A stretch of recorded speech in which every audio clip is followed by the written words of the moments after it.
Salam sejahtera buat kita semua. Senang sekali saya bisa menjumpai Bapak Ibu Saudara sekalian dalam program Renungan Harian. Sebelum kita membaca Alkitab dan merenungkan firman Tuhan, mari kita berdoa. Bapa di sorga, kami mengucap syukur kepadamu. Tuhan berkenan menyelamatkan kami. Tuhan berkenan mengaruniakan hari yang baru untuk kami. Kami mohon firman-Mu untuk menerangi hati dan pikiran kami. Ya Roh Kudus, ampuni salah dan dosa kami. Kami sedia membuka firman, merenungkannya dan melakukannya. Di dalam nama Yesus Kristus. Amin. Bapak Ibu Saudara sekalian, pembacaan Alkitab kita hari ini Mazmur 126 ayat 1 hingga ayat 6, firman Tuhan bunyinya demikian. Nyanyian siarah ketika Tuhan memulihkan keadaan Sion. Keadaan kita seperti orang-orang yang bermimpi. Pada waktu itu mulut kita penuh dengan tertawa dan lidah kita dengan sorak-sorai. Pada waktu itu berkatalah orang di antara bangsa-bangsa, Tuhan telah melakukan perkara besar kepada orang-orang ini. Tuhan telah melakukan perkara besar kepada kita. Maka kita bersuka cita.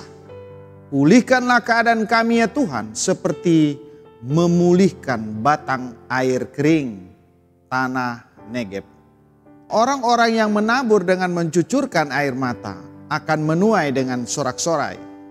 Orang yang berjalan maju dengan menangis sambil menabur benih pasti pulang dengan sorak-sorai sambil membawa berkas-berkasnya.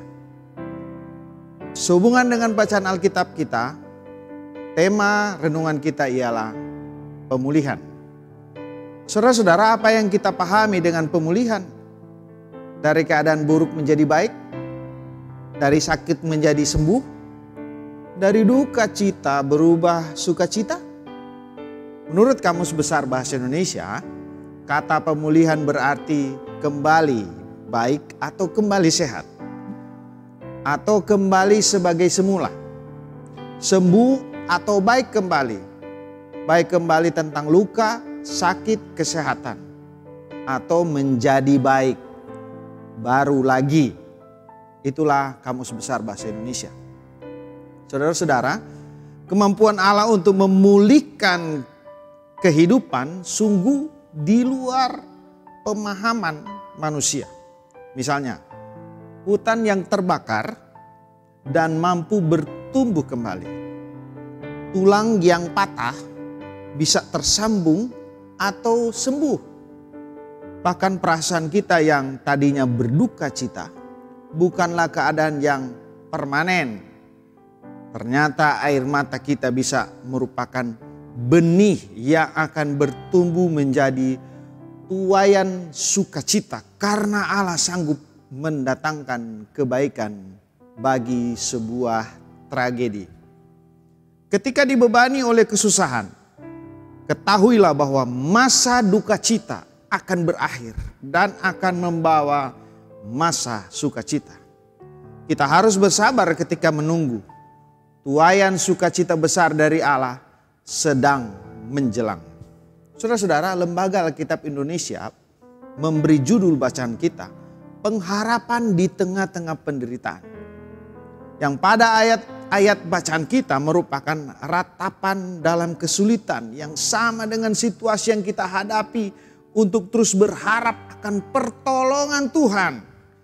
Tuhan sedang memulihkan keadaan bangsa dan dunia serta gelombang krisis multidimensi dengan menghadapinya bersama Tuhan.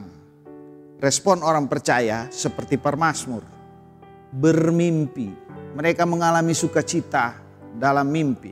Mereka bersorak-sorai dan memuliakan nama Tuhan.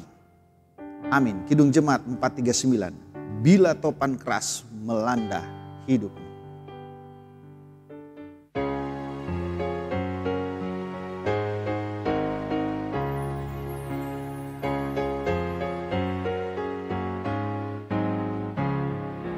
Bila topan keras melanda hidupmu, bila putus asa dan letih lesu, Berkat Tuhan satu-satu hitunglah, kau niscaya kagum oleh kasih-Nya.